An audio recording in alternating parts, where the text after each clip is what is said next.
Police কুকুর এসে police কুকুর বাড়িটা গোটায় চেক করলো, বডি যেখানে ছিল বডির জায়গা চেক করে, ওপরে বাথরুমে টয়লেটেও গেছিল, আবার যেদিক দিয়ে ওই খুনি পালিয়েছে সেই দিক প্রসেসেও গেছিল পুলিশ কুকুরটা।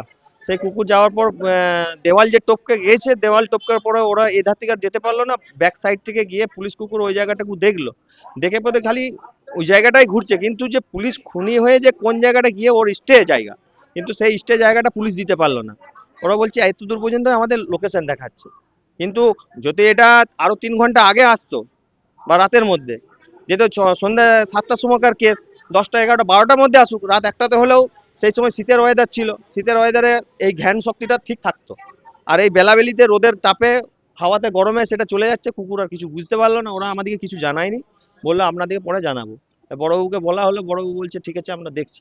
আবার আমরা সেকেন্ড টাইম রোড জ্যামের জন্য কামারশাল মোড়ের দিকে গেছিলাম, ওখানে বড়বাবু অনেক ঝিল্লাঝিল্লি হলো ওনার সাথে। তো উনি বললেন যে হিজাইজি করলো, আর আমরা বললাম, আমাদের দায়িত্বটা কে নেবে? অ্যাকচুয়াল খুনিটার দায়িত্ব নেন, যে আমরা খুনিটাকে বার করব।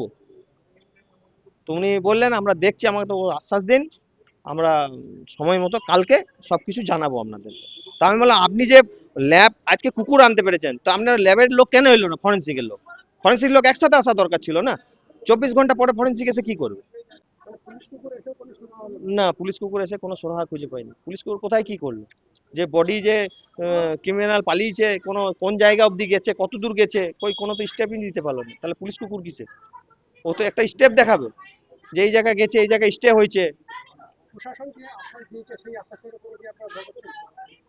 ভরসা রাখতে হবে, এখন না রাখলেও রাখতে হবে।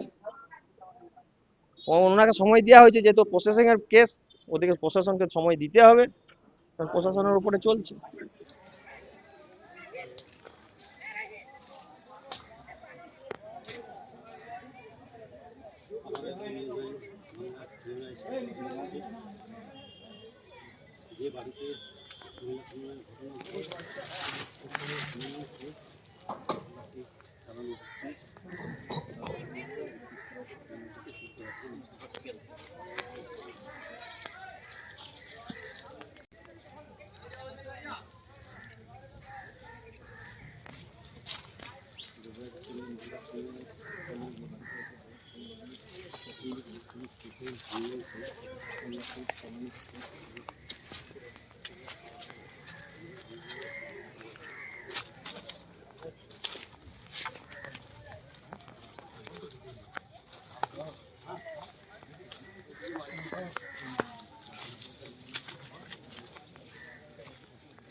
আপনারা দেখতে পাচ্ছেন ইতিমধ্যে